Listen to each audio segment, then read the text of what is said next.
Your heart is supposed to beat automatically, every second, every minute, without fail. But what happens when the rhythm suddenly slows down or becomes irregular? That's where a tiny device, smaller than your palm, takes control of something as critical as your heartbeat. Hello everyone, I am Keerti, a biomedical engineer. In this video, we are going to understand how a cardiac pacemaker works, not just as a theory, but how it actually controls the heart in a real life situations. From its working principle to components and clinical use, we'll break down it in a way that's very simple and practical because sometimes a small device is all it takes to keep a heart beating normally. And before getting into a full video, please subscribe to our channel Mr. Biomedical and press the bell icon. Okay guys, now let's understand what a pacemaker actually does in a simple way. Basically, what is a pacemaker? Our heart has its own electrical system. That system only keeps it beating regularly. But when that system fails, no, your heart rhythm either be slow or irregular. That's where pacemaker comes in. It monitors the your heart rhythm.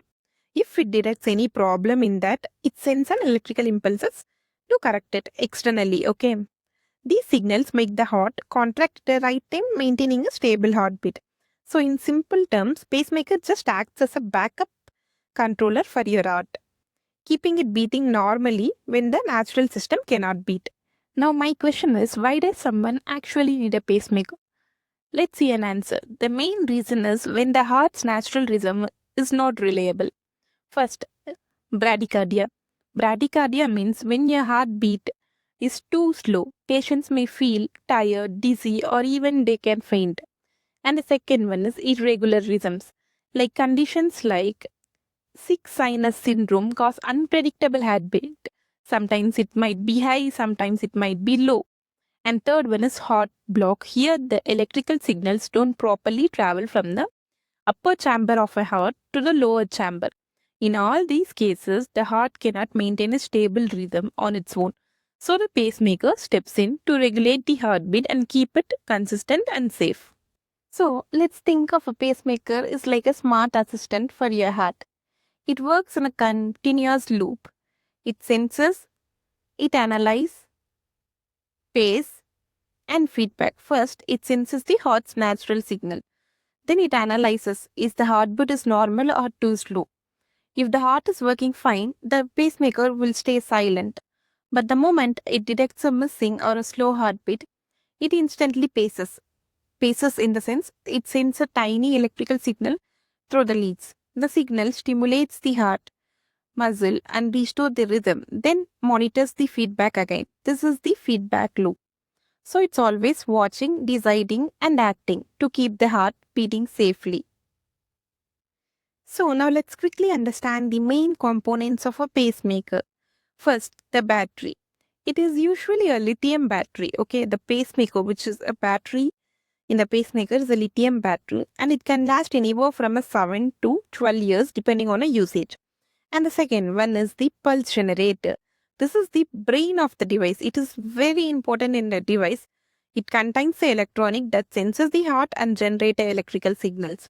And third, the leads. These are the thin flexible wires that go into the heart and deliver the electrical impulses. They also send signals back to the device. So in simple terms, battery gives you power, generator controls the signal and leads connect everything to the heart. Pacemakers are not all the same. They are chosen based on the patient's condition. First, single chamber pacemaker. It paces only one chamber, usually the right ventricle, used in a simple slow heart rate cases. And second, the dual chamber pacemaker. It paces both the atrium and ventricle, helping maintain proper coordination between them. And the third one is biventricular pacemaker, also called CRT. It is used in a heart failure patients to synchronize both ventricles. So, how do doctors choose? It depends on the type of heart problem and its severity and patient condition. So, remember, different problems need a different pacing solutions. Okay, guys, let's understand the pacemaker implantation in a simple story. Okay? Yeah. Imagine a patient comes in with an irregular heartbeat and A doctor diagnoses it, and the procedure begins with the local anesthesia, so the patient stay awake but feels no pain. Next, the doctor carefully accesses a vein near the shoulder. Okay, where near the shoulder.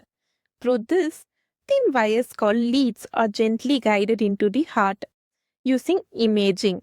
That means they'll insert the thin wire into the veins, okay, and by imaging, okay, they'll guide gently into the heart. These leads are positioned and fixed securely inside the heart chambers. Then a small pocket is created under the skin, and the pacemaker device is placed there and connected to the leads. Finally, everything is tested and incision is closed. And just like that, a small device is now helping the heart beat normally again. Let's look at the difference before and after a pacemaker. Before implantation, the heart rhythm, it will be slow and irregular if they have any issues. There may be a long pauses and patients often feel dizzy, fatigue or even fainting. Now after a pacemaker is implanted, the rhythm becomes regular and controlled. On the ECG, you can even see a small pacing spikes before each beat. More importantly, the patient feels normal again, better energy, no dizziness, and stable heart function. So this small device doesn't just correct rhythm, it completely improves quality of life. Even though pacemakers are highly reliable and some issues can still occur. First, battery depletion. The device gives an early warning called ERI, usually a month before the battery ends, so replacement can be planned safely. And second, lead displacement. If the wire inside the heart moves slightly, the signal may not work properly. This is usually confirmed using an X-ray or corrected if needed. Third, sensing problems. Sometimes device may miss signals and detect extra ones due to interface or tissue changes. So regular monitoring is very important because early detection of these issues keeps the pacemaker working safely and effectively. A pacemaker is a small device, but it plays a huge role. It restores heart rhythm, supports cardiac function, and saves lives every day. And remember, continuous monitoring and proper follow up ensure it works safely because sometimes a small device is all it takes to control life's rhythm. Thank you so much for watching. Please subscribe our channel and share it with your friends. And thank you.